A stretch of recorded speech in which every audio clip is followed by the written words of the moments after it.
Eu sou a professora Janaína e hoje a gente vai revisar o capítulo 3 do caderno 2, que é Rússia e Leste Europeu. Essa revisão, ela serve também para fazer a P1 do segundo trimestre, certo? Então, vamos começar a nossa revisão, né? Livre-se do sono, faça suas anotações. Então, a gente começa, né, falando sobre a construção do Império Russo, que está totalmente atrelado, né, com alguns povos que eram chamados de povos bravos, né, também chamados ali de povos bárbaros e tal. Então, os primeiros povos que a gente tem registro que formaram, né, o que a gente chama hoje de Rússia, eles foram os povos vikings, né, que eram os povos dos mares, que eram guerreiros que buscavam ali, entre outras coisas, riquezas e terras.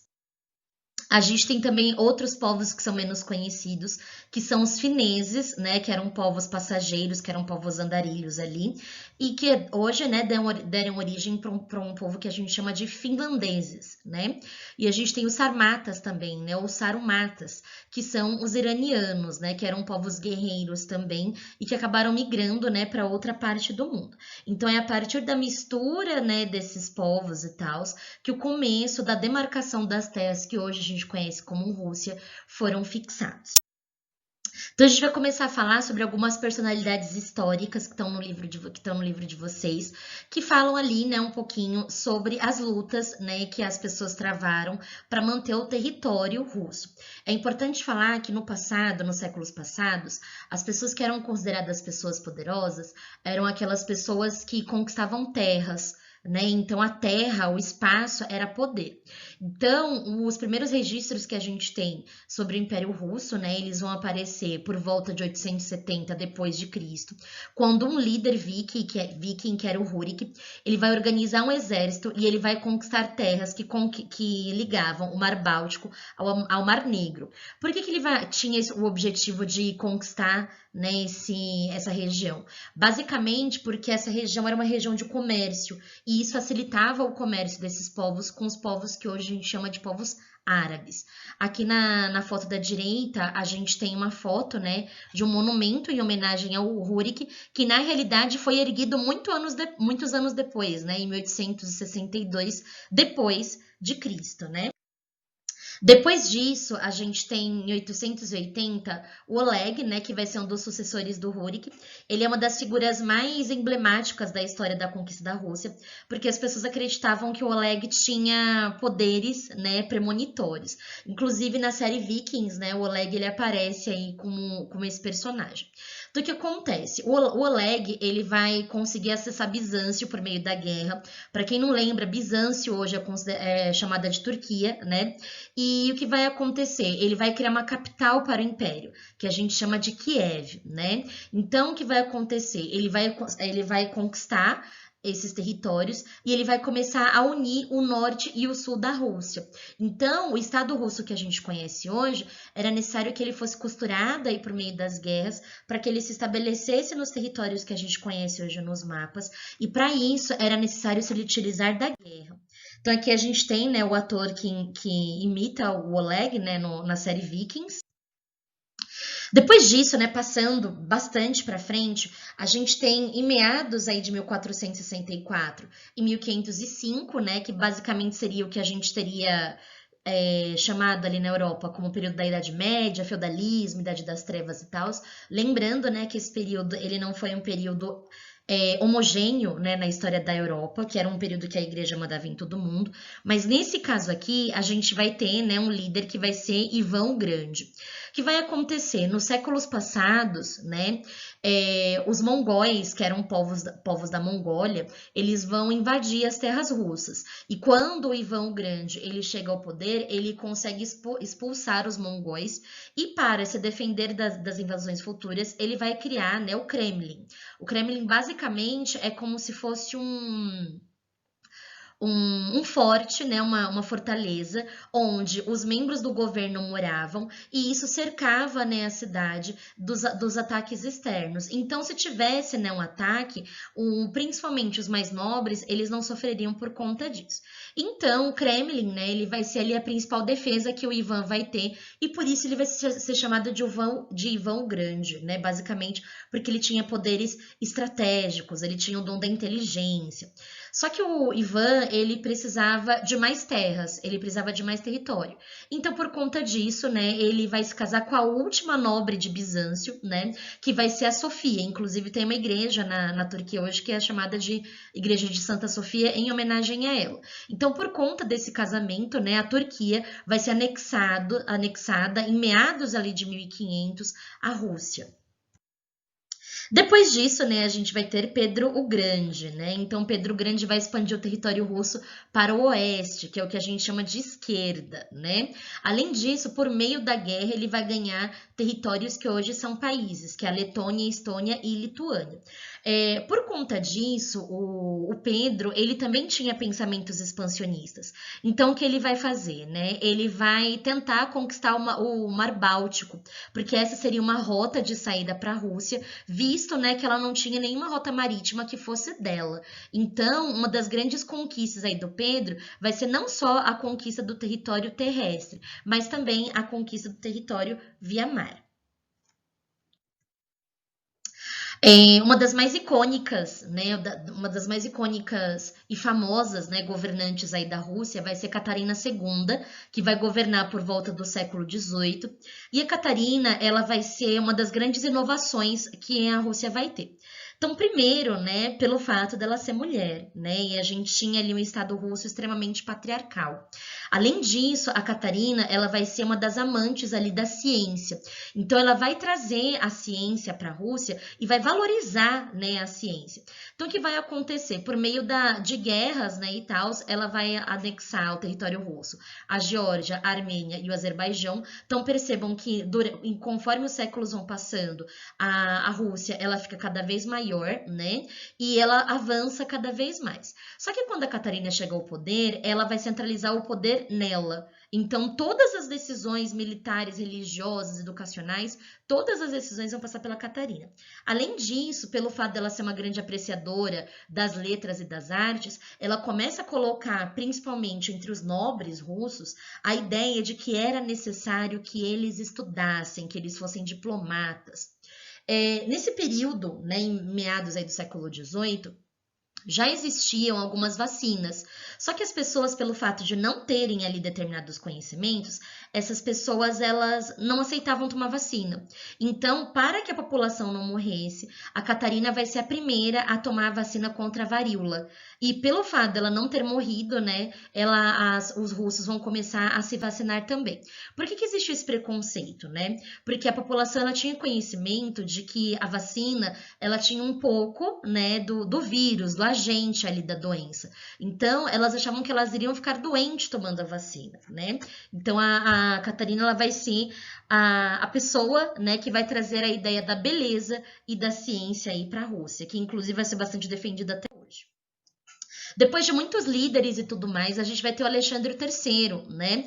O Alexandre III ele vai ser muito importante em meados do século XIX já, porque o Alexandre III ele vai trazer a ideia de que era necessário que os estados que tinham sido anexados à Rússia fossem russificados. Então, a Estônia, Lituânia, Armênia, Geórgia e tal, todas essas nações que foram anexadas, elas tinham que funcionar do mesmo jeito que a Rússia funcionava. Então, tinha que falar a mesma língua, ter a mesma educação e tal. Então, independente desses países terem sido anexados ao território russo, à força ou não, era necessário que eles se comportassem como russos também. Então, esse é o movimento de russificação que o Alexandre III vai defender.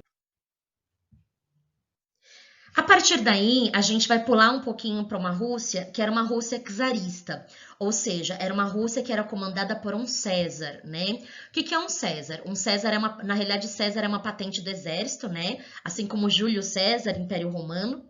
E o que vai acontecer? O César, né, o czar russo, ele tinha o poder sobre tudo, sobre o exército, sobre a religião, sobre a economia, sobre a educação, sobre tudo. E a gente está ali, né, em meados de 1905. A gente tem uma Rússia em que as pessoas passam fome, extrema pobreza, né? A gente tem uma revolução industrial que está acontecendo a todo vapor, e essas pessoas elas começam a protestar, né? Visto que o protesto é um direito ali dos cidadãos. Então, o que vai acontecer, né? Essas pessoas que estão insatisfeitas aí com a organização da Rússia, elas vão marchar na cidade de São Petersburgo, né? No Império Russo, e elas vão até o Palácio de Inverno do Czar, né? Que era o Nicolau II nesse período, para protestar. E eles vão pedir, né, que o Nicolau converse ali com eles. O Nicolau II não vai se abrir, né, para uma conversa, e ele vai mandar o exército fuzilar essas pessoas que estão protestando em frente a esse Palácio de Inverno. Então, o que vai acontecer? Em 1905, a gente tem uma população na Rússia que vai estar bastante revoltada, né, com as injustiças e tudo mais. E esse sentimento de insatisfação, ele vai se arrastar até 1917. Na realidade, em 1914, a gente tem a Primeira Guerra Mundial, né? Que inclusive vai ser causada por conta, né, dessa busca e dominação aí de territórios. Então, o que vai acontecer, né? A gente tem uma população que está bastante brava, né? Porque a Rússia não tinha como se virar e tinha ali uma organização czarista extremamente defeituosa, né? Então, a gota d'água para o povo russo vai ser em 1914, quando a Rússia, sem condições, entra na Primeira Guerra Mundial. Então, o que vai acontecer? Mesmo aquelas pessoas que discordavam entre elas vão se unir contra o czar russo, que vai ser o Nicolau II.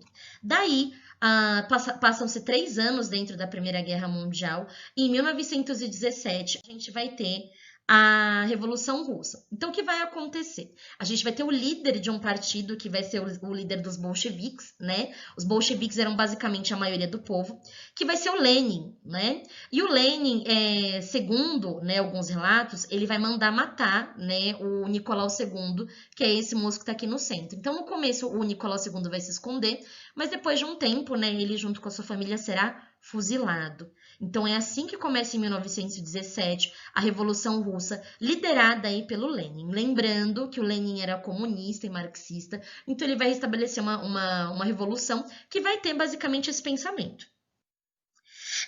Mais tarde, né, o Nicolau II, ele vai ser canonizado, ou seja, ele vai ser transformado em santo. Então, existem várias igrejas ortodoxas russas que defendem, né, o santo Nicolau ou São Nicolau, né? Então, aqui a gente tem uma foto do Lenin, né? Então, o que vai acontecer? O Lenin, ele, em 1918, né, quando já formou ali um ano de Revolução Russa, o Lenin ele vai organizar a saída, né, da Rússia da Primeira Guerra Mundial. E é por conta da saída da Rússia que a Primeira Guerra acaba sem resolver os conflitos que tinham começado ali por volta de 1914. Então, quais vão ser as características aí da Revolução Russa? Primeiro, vai ser o assassinato do Nicolau II, né, supostamente a mandato aí do Lenin. Além disso, o governo do Lenin vai ser um governo radical. Isso quer dizer o quê? Que todas as pessoas vão andar, né, no mesmo sentido econômico e político, que é o sentido comunista, o sentido marxista, aquele sentido do socialismo científico, né? Então, basicamente, tudo vai ser do Estado. Além disso, a burguesia russa ela não vai concordar basicamente com as ideias comunistas. Então, o que vai acontecer? A gente vai ter, né, um momento em que a burguesia vai se voltar contra, né, o Estado, que é um Estado comunista. Então, aqui a gente tem uma oposição. Além disso, vai começar a se formar um exército que a gente vai chamar de Exército Vermelho. Então, tudo que era considerado conflito vai ser resolvido por esse exército. Lá em 1928, né, a gente tem ali a saída do Lenin, né, e vai assumir um outro líder ali, né, que vai ser o Joseph Stalin. Então, o Stalin, ele vai, digamos assim, organizar, né, de livre espancada vontade, né, a União Soviética. Então, a gente vai ter vários países que vão ser anexados à União Soviética, e o Stalin, esses países eles vão ser anexados por meio da guerra, né, gente, inclusive por conta ali do Exército Vermelho. Então, o que vai acontecer? O Stalin, ele vai criar a Gosplan. A Gosplan, ela é tipo como se fosse uma estrutura para organizar todos os setores da União Soviética, desde energia, alimentação, tabela de preços e tudo mais, para que todo mundo fosse igual dentro da União Soviética. Só que a Gosplan, ela vai apresentar alguns problemas, né, que inclusive vão causar o fim da União Soviética lá na frente. Daí o que vai acontecer, né? De 1928 a 1985, a gente vai ter várias crises dentro da União Soviética e a última dela, né, vai se estabelecer quando assume, né, o Gorbachev, lá em 1985. O Gorbachev é esse moço que tem essa mancha, né, no começo da careca dele. Na realidade, o Gorbachev, ele tinha um pensamento mais reformista. Isso quer dizer o quê? Que ele não concordava em manter as bases da União Soviética do jeito que elas estavam na mão do Lenin, do Stalin e tudo mais. Então, ele vai começar a propor algumas reformas. O meme do Gorbachev, né? Então, se cair na prova, né, gente, uma pessoa com uma manchinha na testa, saiba que é o nosso amigo Mano Gorbachev. Então, quais vão ser os planos que o Gorbachev vai fazer para tentar lidar, né, com a questão da União Soviética que está afundando lá na década de 80, né? Então, o primeiro plano vai ser a perestroika. A perestroika é a ideia de organizar a economia, diminuir os gastos militares e reestruturar essa economia. Então, para isso, era necessário fazer algumas mudanças. Primeiro, era necessário tirar o Exército Vermelho de dentro do Afeganistão, porque nesse período o Afeganistão ele era ocupado, né, pela União Soviética. Além disso, era necessário cortar essas relações de armamentos, né, que a União Soviética tinha ali com os Estados Unidos, apesar da gente estar na Guerra Fria aqui nesse momento, né? Além disso, também era necessário que a União Soviética parasse de interferir nas outras nações que eram comunistas, né? Então aqui a gente tem, por exemplo, o caso da Iugoslávia, né, que era orientada ali pelo Marechal Tito. A gente tem o caso de Cuba também, né, Fidel Castro, Che Guevara e tal. E a gente tem os resquícios, né, da Revolução Chinesa, né, que foi influenciada inclusive pela União Soviética. Então, era necessário que cada nação que se considerasse comunista tomasse suas próprias decisões, segundo ali a visão do Gorbachev. Logicamente que o Partido Comunista, né, não vai curtir essa ideia. Então, a ideia era fazer com que o mercado soviético pudesse comprar aquilo que ele não produzia. E isso vai deixar aquelas pessoas que eram mais conservadoras um pouco bravas. Então, a partir do momento que o Gorbachev começa essas reformas, por exemplo, não era mais proibido comprar produtos que viessem de fora, visto que a União Soviética não produzia. Era necessário também que o limite de fabricação dos produtos da União Soviética, de que ele fosse retirado, porque às vezes a produção que eles mesmos faziam não era suficiente para o país inteiro, para a nação inteira. No entanto, né, a perestroika vai dar errado, né, vai dar ruim na perestroika. Por que isso vai acontecer? Né? Primeiro, os liberais e os comunistas eles estão totalmente contra as ideias do Gorbachev. Né? Além disso, o campo não era organizado, o campo estava uma bagunça, ninguém conseguia produzir nada. E além disso, a indústria, né, russa ela não tinha tecnologia suficiente para produzir o mínimo necessário. Então a perestroika vai dar errado por conta de estrutura. Aí o segundo plano do Gorbachev vai ser o Glasnost. Na realidade, o Glasnost ele é uma ideia de liberdade, né? Uma liberdade que não existia dentro da União Soviética. Inclusive, voltando ali no caso da perestroika, vai ser só depois da década de 80 ali que vai chegar, né, na União Soviética o McDonald's, né, que é um símbolo capitalista. Mas voltando aqui para o Glasnost, o que acontece? Era necessário que tivesse abertura e transparência política. Então, a partir desse momento, né, a partir de 1985, quem tinha sido perseguido, né, ali pelo governo Stalin estava livre, estava de boa. Além disso, o Partido Único, que era o Partido Comunista, ele não era tão legalizado mais assim, então quer dizer que agora pode existir outros partidos, né, além do Partido Comunista. Outros grupos e cultos religiosos estão liberados a partir desse momento e a censura, né, de jornais e artistas também ela é quebrada ali pelo Gorbachev. Então, todo aquele aspecto de ditadura que a União Soviética ganha com o Lenin e com o Stalin, ele é quebrado aqui nas mãos, né, do Gorbachev. Logicamente, né, que essas reformas não vão agradar basicamente os mais conservadores, que eram os comunistas, né, principalmente o Partido Comunista, que antes era o Partido Único e que agora, né, vai ter que lidar com a oposição. Daí o que vai acontecer? Em 1988, né, o Gorbachev ele vai ser chamado para discursar na ONU e ele vai fazer um discurso assim um pouquinho polêmico, né? Nesse discurso polêmico, o Gorbachev ele coloca a ideia de que na realidade a União Soviética e a Rússia, eles não são líderes do comunismo nada, e que na realidade cada nação russa, cada nação soviética, cada nação comunista tem ali que tomar suas próprias decisões sozinhos.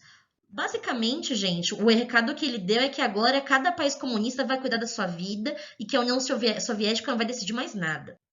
Por conta disso, né, lá em 89, as duas Alemanhas, né, a Alemanha comunista e a Alemanha capitalista, elas vão se reunificar, né, basicamente com a queda de um muro emblemático, né, que era o Muro de Berlim.